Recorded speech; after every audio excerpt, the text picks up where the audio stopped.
Bonjour à tous, Avis de Tendance est l'émission qui vous rafraîchit les idées. Mode, design, gastronomie sont au rendez-vous de ce 26 minutes So Lifestyle. Et aujourd'hui, j'ai la grande chance de recevoir Lola Devers. Elle a longuement hésité avant de se lancer dans la comédie sur les traces de son papa, Patrick Devers.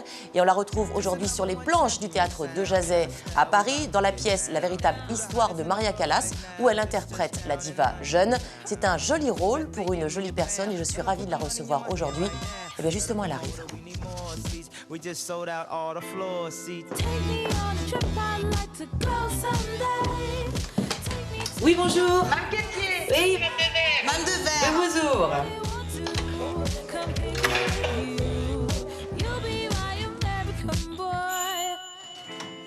Bonjour Lola, bienvenue. Bonjour. On se fait un bisou. Bien sûr.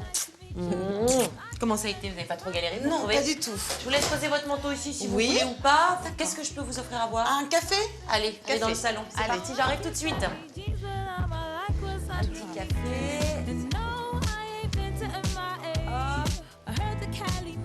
Très très doué pour préparer les cafés.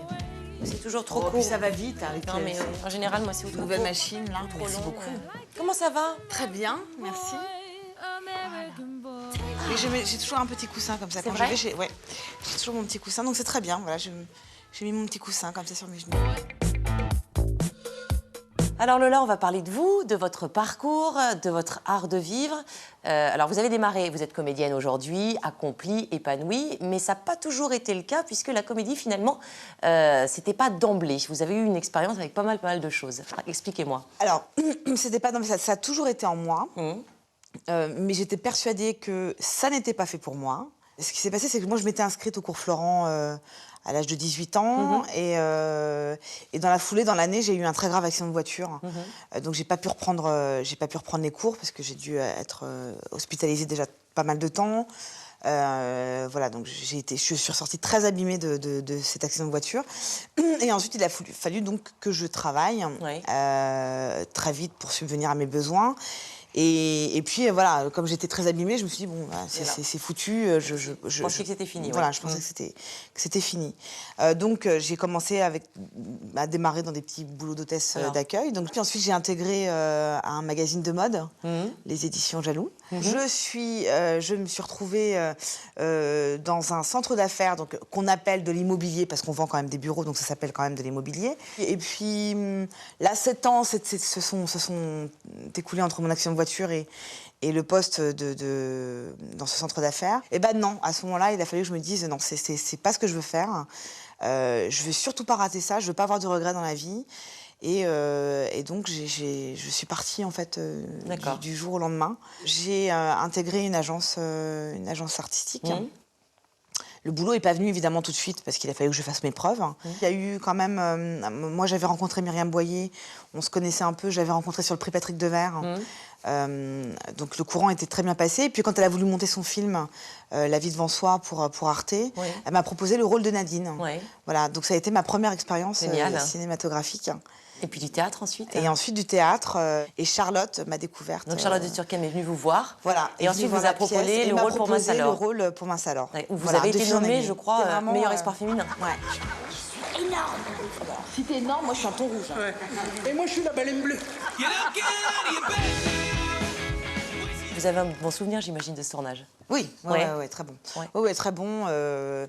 Charlotte, qui est aussi une comédienne, du coup, a été très prévenante. Non, ça s'est très bien passé. Et alors, aujourd'hui, actuellement, vous êtes au théâtre de Jazet, dans La véritable histoire de Maria Callas. Et vous incarnez Maria Callas jeune. Elle était comment, jeune? 110 kilos, grosse, moche, avec des lunettes, des culs de bouteille, myope. Je démarre la pièce où je suis censée avoir 14 ans. Le théâtre, c'est magique. Mais remercie le Seigneur et ta maman de la voix d'or que nous t'avons donnée. Oui, je dois aussi remercier mon professeur Elvira. Elle seule avait prédit que c'était en Italie que ma carrière allait vraiment commencer. Oui, d'accord, mais je l'ai payé pour ça.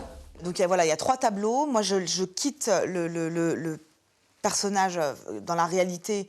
Elle doit avoir entre 26 et 30 ans. Bon, c'est un peu flou. Et puis, elle a perdu 53 kilos. Donc, à un moment, on voit dans la pièce la chenille devenir papillon, qui est interprétée par Sophie Carrier, qui est une actrice très mince, à la limite de la maigreur. Donc, ce qui est très bien pour interpréter le rôle. Mais je suis là, en fait, tout le long de la pièce. Parce qu'après, j'interprète sa voix intérieure, sa conscience. Et alors, lorsque vous ne tournez pas ou vous n'êtes pas sur les planches, qu'est-ce que vous faites de vos journées? Est-ce que... Je dors, madame. C'est vrai, vous aimez dormir? Je dors beaucoup. Donc, je fréquente beaucoup mon lit. Mon lit, je dors dedans, je mange dedans, je travaille dedans. J'habite dans un studio, donc mon chez-moi est une chambre, une grande chambre. Je fais tout dans mon lit. D'accord. Et vous aimez donc passer du temps chez vous? Vous le décorez comment? Vous l'avez décoré comment, votre... Tout et n'importe quoi. Moi, j'ai pas de style. Alors moi, ce que je déteste, c'est les appartements témoins. Donc moi, j'ai plein de tableaux chez moi, j'ai plein de photos, j'ai plein de trucs au mur. C'est des choses que vous ramenez de voyage? De peinture, ouais, des choses que je ramène de voyage. Et donc, vous avez eu l'occasion de pas mal voyager? Vous avez des souvenirs de voyage? J'ai voyagé beaucoup. Il me reste encore beaucoup de choses à découvrir. Quand on parle vacances, tout de suite, on pense aux pays étrangers et à partir toujours très loin, alors que je pense que le Français ne connaît pas vraiment beaucoup son pays. Par exemple, est-ce que vous connaissez Montpellier? Un petit peu, un petit peu. Est-ce que c'est une ville que vous appréciez? J'adore, j'adore. Je trouve ça très sympa, les plages sont magnifiques. Alors, je vous propose tout de suite une petite découverte de Montpellier Lifestyle grâce à notre sujet carte postale. Allons-y. C'est parti.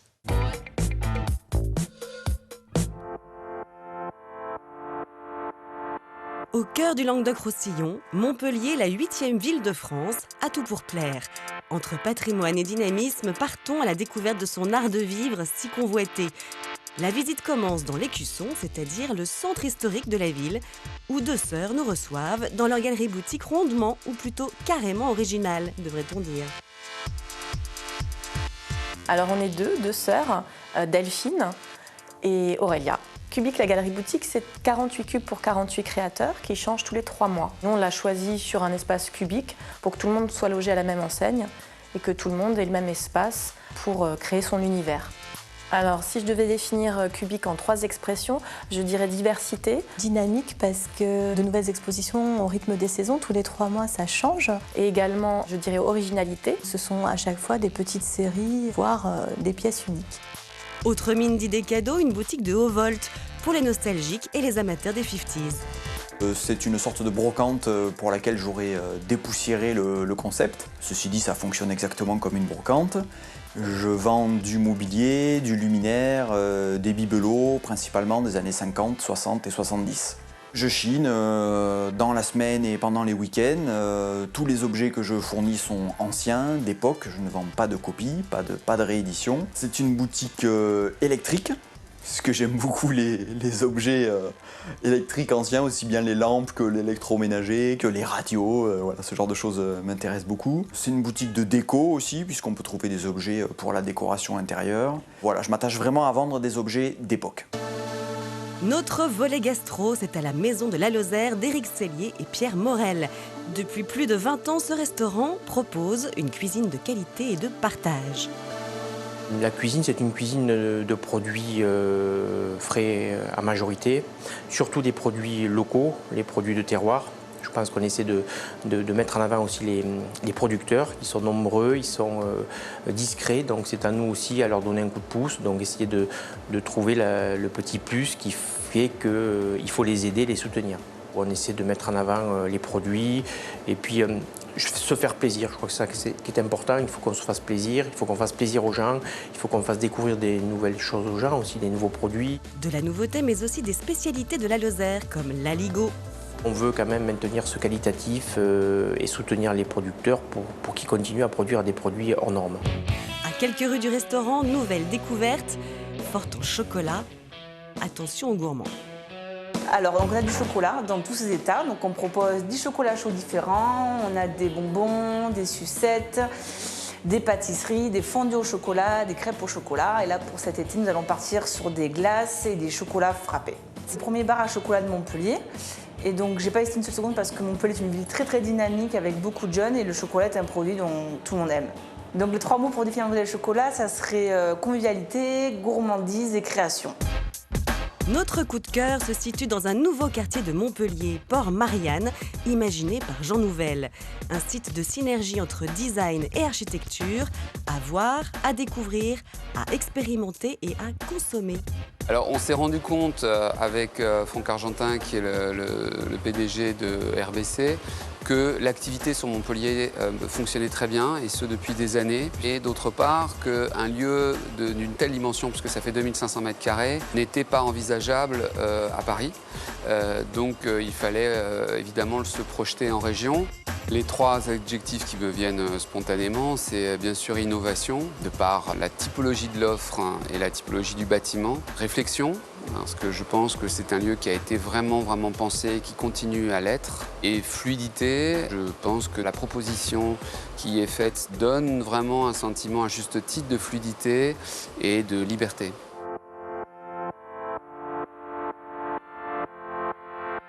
Terminons notre parcours lifestyle par une rencontre, celle de la rédactrice en chef d'un magazine gratuit qui livre les bonnes adresses de la ville. Joanne nous a donné rendez-vous dans une de ses boutiques fétiches. Alors ici, nous sommes chez Delalous, un espace contemporain d'objets, de design, de vêtements. En ce moment, je me trouve au milieu d'une installation, l'installation numéro 1, qui met en scène des vêtements femmes et surtout cette volonté des responsables de mettre en avant dans une scénographie particulière et continuelle tous ces objets. C'est vraiment mon coup de cœur.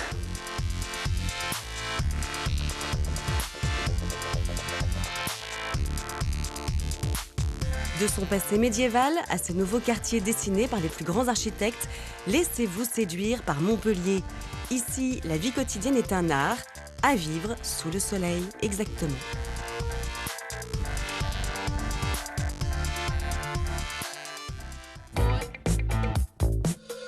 Vous voyez Montpellier? C'est super, hein? Super. Alors quand vous êtes en vacances, vous êtes plutôt à rester, à faire le lézard dans un trans... Ah, complètement. Farniente. Ouais. Non, ou alors oui, je peux visiter des villes, mais c'est vrai que pour moi, les vacances, c'est vraiment ne rien faire, quoi. Hamac, chapeau de paille, boisson fraîche et basta. Et les copains, voilà. Et alors, on n'a pas parlé de cuisine. Est-ce que vous aimez cuisiner? J'aime cuisiner, mais je ne cuisine pas. Non. Pourquoi? Je ne cuisine pas parce que je ne suis pas équipée chez moi. Et donc, ça va même être... je vais en choquer beaucoup, c'est que je fais même mes steaks hachés au micro-ondes. Alors ça, je c'est fais moche. tout cuire au micro-ondes. C'est vrai? Ouais, c'est moche. Pourtant, vous appréciez? Et pourtant, j'apprécie la bonne cuisine. Et je pense que si j'étais équipée pour ça, ouais. C'est quoi votre cuisine préférée? Ah bah moi, j'aime la cuisine française, définitivement. Voilà, moi, je suis très magret de canard, petite pomme grenaille, pomme sautée. Alors, les gens qui vont regarder l'émission, surtout, ne m'envoyez pas de magret de canard par carton entier, parce que la dernière fois que j'ai dit que j'aimais du chocolat et une certaine marque que je ne citerai pas, j'ai reçu un carton entier c'est gentil. De chocolat. Oui, mais non. Parce qu'il fallait les manger? Parce faut les manger, évidemment. Je me sacrifie toujours pour ce genre de choses. Et je prends du poids. Donc voilà. Pas de magret. J'aime le magret de canard, mais ne m'envoyez pas de magret de canard. La salade, dites que vous aimez la salade. J'aime la salade, j'aime les carottes et le céleri. Voilà, ça, on peut vous en envoyer comme ça. Est-ce que vous connaissez la cuisine thaï? Ah oui, j'adore. Vous aimez? Oui. Et si je vous proposais tout de suite un petit cours de cuisine thaï? Ah oui, avec plaisir. Hop, en 2 temps 3 mouvements, pour faire un super bon plat. Regardez. Préparez vos papilles, on vous emmène dans un royaume salé-sucré au parfum enivrant. Le voyage commence aux portes de l'atelier Cuisine et Thaï, où se mijotent aujourd'hui des plats traditionnels de Thaïlande. Aujourd'hui, il y a de l'apkai. En français, c'est de salade de poulet au citronnelle et assez épicé. Et deuxième plat, c'est des pad thaï, le fameux plat traditionnel thaïlandais qu'on peut trouver partout, aux crevettes. Piments et aromates sont essentiels. Pas de gastronomie thaïlandaise sans herbes fraîches venues d'ailleurs. Celui-ci, c'est de ciboulette thaï. Ça donne des goûts mélange entre l'ail et l'échalote. De citronnelle. Ça ouvre les artères. Plus, c'est très bon pour la santé. Les feuilles de mangue, la menthe thaï, elle donne beaucoup plus de goût. Et de croyance laotien. Là, c'est comme le croyance traditionnel, mais c'est beaucoup plus fort. Le riz accompagne les plats, mais il sert aussi de condiment à saupoudrer. Il est d'abord grillé sans huile sur le feu. Aussitôt le riz, il a la même couleur que ma peau. C'est bon. Toi, c'est bon aussi. Puis le riz est pilé. pour faire une poudre.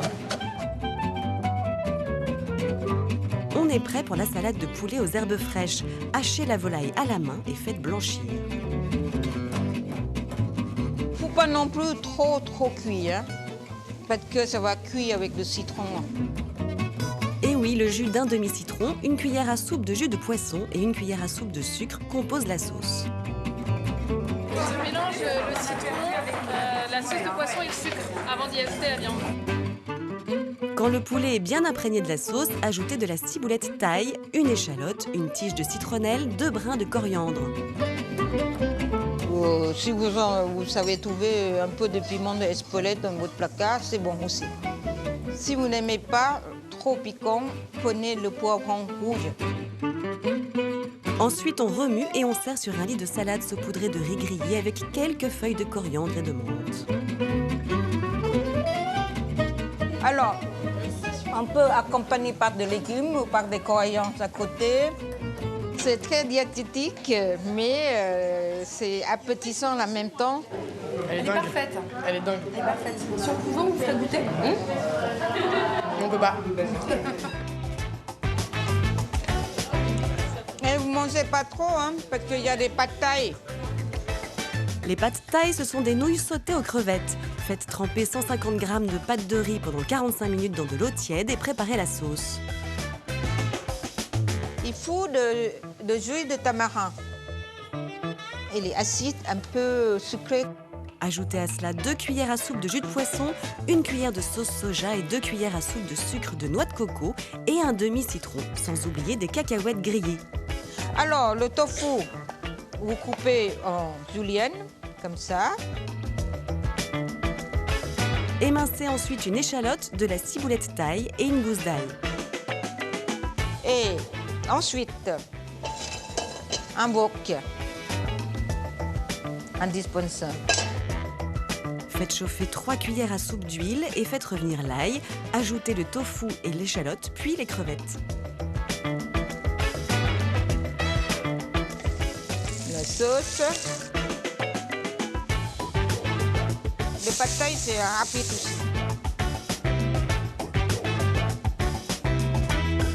Les pâtes. Le cuisson est très rapide avec du feu vif.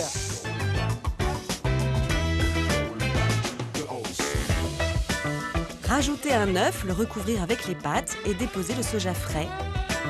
On mélange. Coupez le feu et ajoutez la ciboulette taille. Yes. Quelques brins de coriandre et c'est prêt. Petite technique, c'est essayer de décacher des crevettes par-dessus comme ça. Moi, j'ai envie de mettre un peu de piment pour voir. On a promis, on n'a pas pu déceler les crevettes, donc on a 45 minutes avec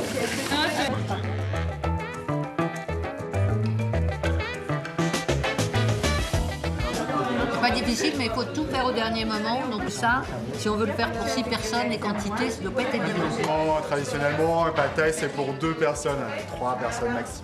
On ne peut pas faire une plâtrée pour 8 personnes. Voilà votre ticket pour Bangkok. Pour décoller, n'oubliez pas votre plat de lap kai et de kung pad thai.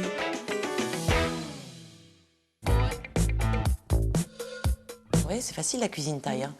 On va revenir un petit peu à la déco. Dans votre idéal, ce serait quoi votre intérieur? Si vous aviez une grande maison à la campagne, un appartement new-yorkais, qu'est-ce qui vous fait rêver? Ce serait moi style anglais, je pense. Oui. Parce que j'aime beaucoup le style anglais. Peut-être style anglais mélangé à quelque chose de l'impératrice Joséphine. Oui. Voilà. Une espèce de petit mélange des gens en toute simplicité. Petit mélange en toute simplicité. Et est-ce que vous êtes sensible à l'excitation des grandes villes, type New York, où ça bouge beaucoup? Ouais, complètement. Vous avez eu l'occasion d'aller en Asie, pas déjà, ou de... L'Asie, non. Je ne suis jamais allée en Asie. C'est génial parce que vous avez encore plein de destinations et plein d'endroits à découvrir. J'ai encore plein d'endroits à découvrir. Ouais. Quand vous aurez du temps et quand vous travaillerez un petit peu de moins. Exactement. Parce que je le rappelle, vous êtes au théâtre de Jazet à Paris dans la pièce La véritable histoire de Maria Callas, alors que Oscar vient d'arriver. Oscar! Comment ça va, J'ai Oscar? tellement entendu parler de vous, Oscar. Ouais. Ah, c'est vrai? Ah là là, Et moi donc? J'ai dit que des gentillesses, Oscar. Ah, bah, une fois n'est pas coutume. Hein. Oui, c'est étrange. Hein. Alors, Lola, bonjour. Oscar. Bonjour. Bonjour. Lola. Comment vas-tu? Ça va? Bien.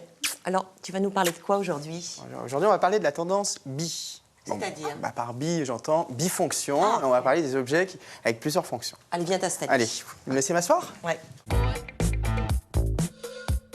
Alors, cette tendance, Oscar. Oui, c'est une vraie tendance aujourd'hui dans tous les domaines du design, c'est la bifonction, enfin les objets multifonctions. Vous allez voir, mais avant tout, on va regarder notre micro-trottoir. Allez, c'est parti, on regarde.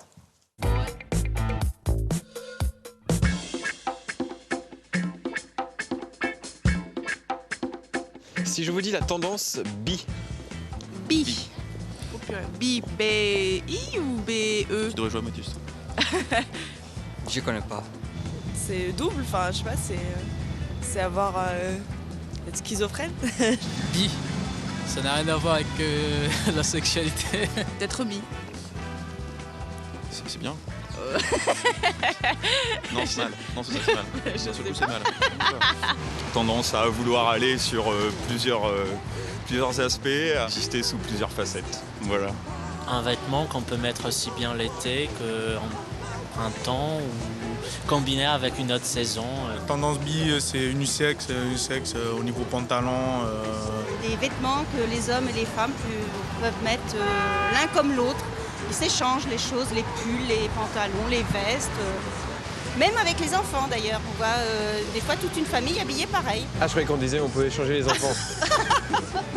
Alors bi, en général, Bi, la tendance c'est- bi, c'est aussi tout ce qui est donc bifonction, effectivement, Ouais. mais pas forcément dans la mode. Ça peut être, par exemple, un lieu, un restaurant qui fait à la fois restaurant et disquaire, je sais pas. Ça peut être. Oui, mais c'est de plus en plus à la mode. Et vous avez aussi des salons de thé, tricot. Voilà, des choses comme ça. Ouais, bah, c'est super. C'est quoi ça, le salon de tricot? Qu'est-ce qui se Eh bien, Je veux tout vous savoir. allez prendre un thé et puis vous tricotez. Ah. Voilà, Ils vendent du thé et des plots de laine. et des aiguilles, et voilà. Et C'est ça- pas mal. Je suis ravi, parce que vous avez vu dans la rue, ils sont inspirés par cette tendance. Ah ouais, je vois ça. Alors, Et vous aussi, j'espère. Je vais essayer de vous inspirer aussi. Il y a énormément aujourd'hui de meubles, de mobilier qui ont deux fonctions. Mmh. Donc vous allez avoir par exemple le bureau qui se transforme en étagère. Vous avez tout ce côté très pratique avec les lits escamotables. Vous avez dans l'électroménager pareil. En fait, ceci est dû aussi au fait que on vit dans des appartements de plus en plus petits. Eh Vous oui. savez qu'à Paris, la moyenne à Paris, c'est 54 mètres carrés. D'accord. Donc il faut faire preuve Est-ce que je vous ai dit d'imagination. que mon lit faisait table, bureau et cuisine? C'est vrai. Voilà, on est j'ai- dans la mais moi- trifonction, Voilà, là. une Voilà. trifonction. Donc vous êtes en plein Ah, je connais très dans bien. la tendance. Ouais, ouais. Alors par exemple, ça c'est les 5 designers qui ont développé ceci. En fait, vous avez à la fois vase et aquarium pour les poissons. Et puis vous avez aussi en mode, par exemple, vous avez aussi une belle nappe que vous pouvez mettre en écharpe, Ouais. qui se transforme en robe, qui peut se transformer en jupe. Ça existe depuis un moment quand même. En tout cas, c'est une tendance qui est de plus en plus D'accord. forte. Ah Donc ouais, c'est ce que ouais. je voulais marquer. Je vous ai ramené quelques objets en plateau. Alors, vous voyez, c'est un service de table. Oui, une assiette. Vous voyez, une assiette. Donc, j'ai alors le plat, Ah, les c'est assiettes, vachement- enfin le Ça, plat, j'aime le saladier. Et ça se transforme en lave-vaisselle. Et ben, ça se non transforme tout simplement en objet de décoration. Parce qu'effectivement, la vaisselle, c'est pareil, ça prend de la place. Hein. Et regardez, on empile les assiettes et comme ceci. Oh, dis donc. Et comme ceci. Un vase. Et j'ai un petit vase. Et alors, ça existe dans plein de couleurs. On dirait les vases de... C'est des vases Ming. hein. Voilà, Ming. Donc, on comprend bien Ah, l'idée. c'est vachement bien. Notre objet ludique, assez déco, Ça, j'adore. très déco. Ça, je l'adore. Et en fait, c'est un plateau. Tu peux faire tableau. Et qui fait tableau. Oui, ça, Donc je c'est les adore. génial, je l'accroche au mur, j'ai ma série de tableaux, et puis j'ai des invités, et ben je sors mon super En fait, beau tableau non, je le ancien. décroche du mur. Hein C'est la classe. Hein, Attendez, je vais chercher mon plateau. Hop, on va au mur, on décroche. C'est beau, puis c'est assez poétique, il y a une belle recherche j'adore. graphique. Ah, j'adore. C'est une marque française qui fait ça, qui a développé en fait toute une série de personnages comme ça, d'ancêtres. Des petits animaux, Donc en fait, la Joconde au Louvre est un plateau. Exact. Ouais, Elle ça pourrait, pourrait. ça pourrait, tout à fait. Merci beaucoup Lola d'avoir Merci été à notre vous. invitée. On vous souhaite beaucoup de bonheur, une bonne continuation et puis venez, tenez-nous informés régulièrement Je reviendrai. de ce que vous faites. À bientôt Lola, merci. Merci, au revoir. Et maintenant, place à mon agenda art de vivre pour être sûr de ne rien louper de la semaine. C'est parti pour l'agenda lifestyle de la semaine. Vous allez tout savoir de l'actu art de vivre à ne pas louper. Si vous passez par Grenoble, ne ratez pas l'exposition consacrée à l'artiste génialissime Giacometti, avec plus de 70 œuvres, sculptures, peintures, œuvres graphiques et photographies, provenant pour l'essentiel de la Fondation Giacometti. Découvrez ou redécouvrez cet artiste qui a marqué l'art du XXe siècle. Ça se passe au musée de Grenoble jusqu'au 9 juin.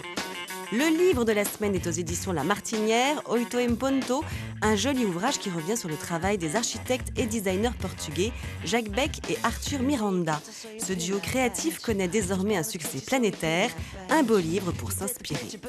On a tous besoin de nature, voici une magnifique expo à la Galerie des Gobelins pour un voyage floral au fil du temps, du Moyen-Âge à aujourd'hui, replongé dans les tapisseries de la célèbre manufacture des Gobelins au cœur de la représentation végétale. Gobelins par nature, éloge de la verdure, c'est à Paris jusqu'au 19 janvier. Et notre coup de cœur de la semaine est au musée Mayol à Paris. Fragile Murano, c'est l'expo événement qui raconte avec brio tous les chefs-d'œuvre de verre de la Renaissance à nos jours, avec plus de 200 pièces exposées, parcours tout en transparence sur l'extraordinaire aventure du célèbre verre de Murano. Joli coup de projecteur à ne pas rater, c'est jusqu'au 28 juillet. Et bien voilà, Avis de Tendance est déjà terminé. N'hésitez pas à aller faire un tour sur le site pour retrouver toutes les informations. On se retrouve dès la semaine prochaine avec un nouvel invité pour parler art de vivre. En attendant, je vous embrasse. Bisous.